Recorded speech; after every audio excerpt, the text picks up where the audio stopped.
Bonjour à tous, édition spéciale ce vendredi.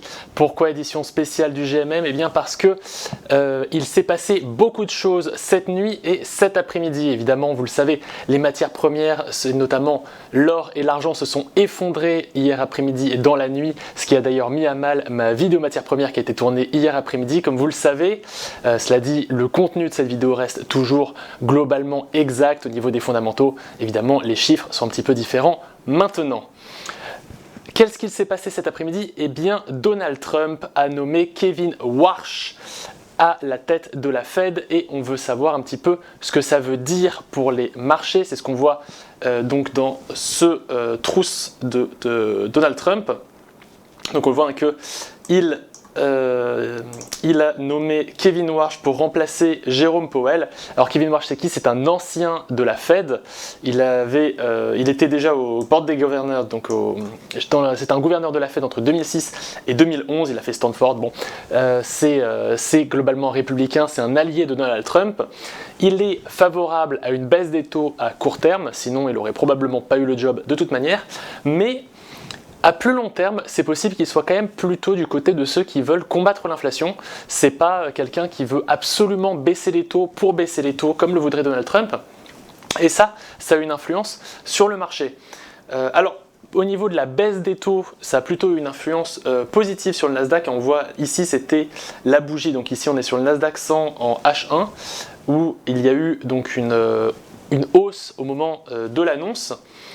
Donc avec un marché américain qui était plutôt content de cette nouvelle, hein. Le Nasdaq gagne à peu près 0,8%.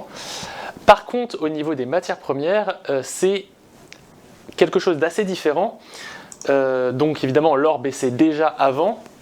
On voit que l'or a cassé son support oblique ici, mais il reste toujours au-dessus de sa moyenne long terme, sa moyenne mobile long terme. Mais quand même, on a vu que cette annonce n'a pas plu à l'or.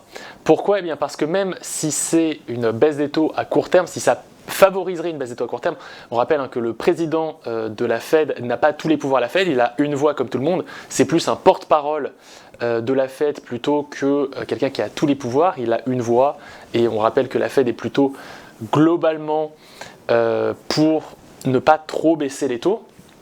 Mais bon, ça fera quand même une voie qui va passer de contre une baisse des taux à une voie qui va passer pour la baisse des taux, donc ça va favoriser plutôt une baisse des taux à court terme.